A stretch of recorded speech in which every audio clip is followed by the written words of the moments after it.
just a little. Thank you for coming. Thanks for caring. Thanks for loving us. You know, I look up and Kurt Holbert's son, Jackson, is that little man right there. He came all the way from West Tennessee tonight with his dad, who's a state executive committee member, who stepped out for me in West Tennessee. And, you know, he represents the kind of enthusiasm that we brought to this state in all 95 counties, all 3 grand divisions. At the end of the day, we had a very committed candidate with a vision, a clear vision on how to make Tennessee a better, stronger state. There were some things that we really had little influence on, though. At the end of the day, we couldn't influence how much money the Haslam spent. It was endless. And we couldn't influence that kind of onslaught late. My consultant, Ed Goes, is even here and warned us about how this could end with an onslaught of negative advertising with unlimited resources. And sure enough, that's how this campaign ended. And he warned us of that. I also couldn't control the people's angst about Washington, D.C. And I have a very good record, one that I'm proud of. We really fought the good fight in this country for 15 and a half years.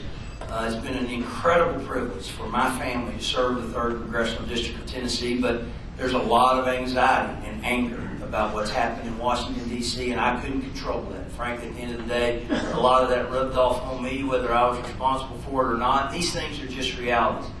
But I went upstairs a minute ago. I want to come down here with Ed Cash and kind of praise the Lord. And I think John Rich is not going to come because he's kind of upset right now. He and I both thought I was going to win. And I don't blame him for being upset because I thought I was going to win too. But the best candidate doesn't always win. But I just called Bill Haslam and I congratulated him because the AP has called this race. And I believe he's going to go on and become the 49th governor of Tennessee. And you know, to the victor goes the spoils. But I want to talk to you just for a little while, if I could. I want to tell you that all that really matters, when it's all said and done, is that tomorrow morning, my wife still loves me, and man, she is an angel.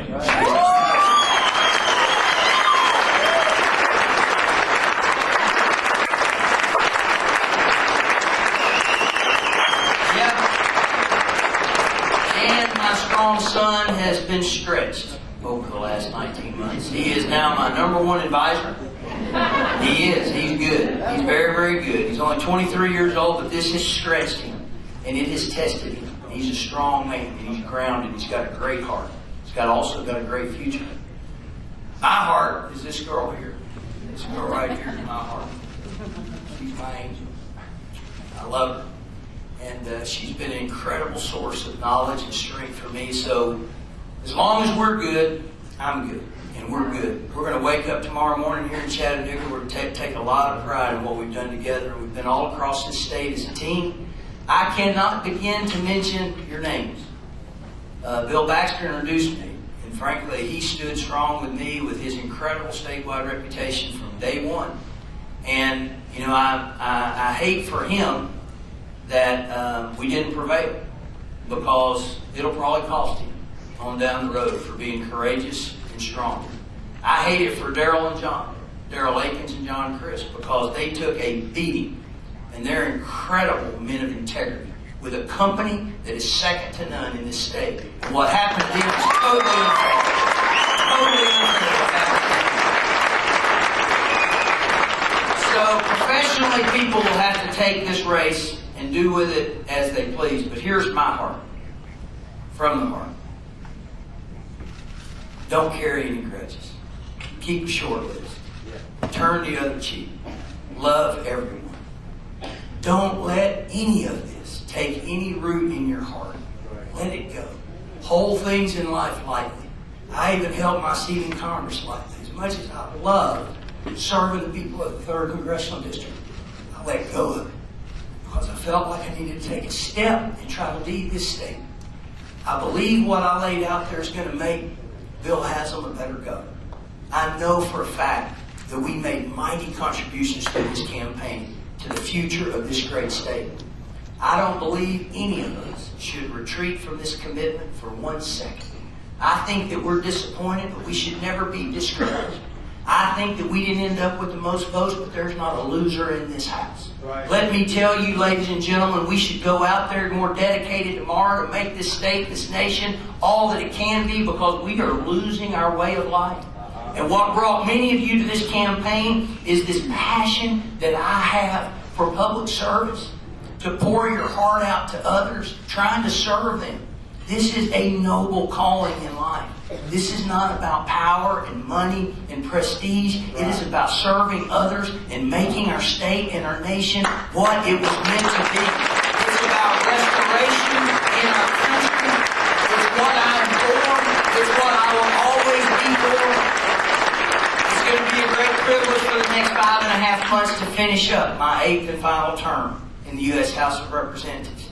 And I'm going to continue to fight the good fight, stand for what I believe in. I don't know what the future holds, but I know who holds the future.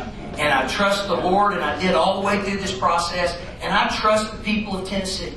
Even today, not having near enough votes to win this nomination for governor of our great state, I trust the people of Tennessee as we go forward. And I believe working together we can all make Tennessee an even better state. I hope that this vision is embraced. This vision for the strongest, most competitive and dynamic economy in America based on our strengths. We can do this.